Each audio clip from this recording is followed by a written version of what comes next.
சிற்பி அவர்கள். மனிதன் அறிவுள்ளவன், ஆனால் அவன் அதை சரியாக பயன்படுத்துவதில்லை. இல்லாவிட்டால் மனித குலத்தில் இத்தனை பூசல்கள் இல்லை.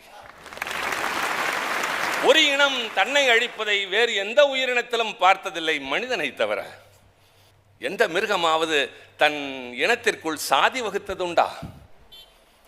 பேதம் பார்த்தது உண்டா? சிங்கமோ புலியோ கரடியோ எவ்வளவு கொடிய மிருகமாக இருந்தாலும் தன் இனத்தோடு தான் சேர்ந்து வாழும் இந்த பாழாய்ப்புணம் மனிதன் தான் பிரித்து பார்க்கப்படும். வாழ்க்கை என்பது மனிதன் சாகக்கூடாது என்று வாழ்கிறான், ஆனால் வாழாமலே சாகிறான். மிருகங்களுக்கு வரலாறு கிடையாது, ஆனால் வாழ்கின்றன. சொத்து கிடையாது, ஆனால் சுகம் உண்டு. இவனுக்கு எல்லாம் இருக்கிறது, ஆனால் எதுவுமே இல்லை. ஏன் அறிவை பயன்படுத்துவது இல்லை? வாழுகிற காலத்தில் வாழ்க்கை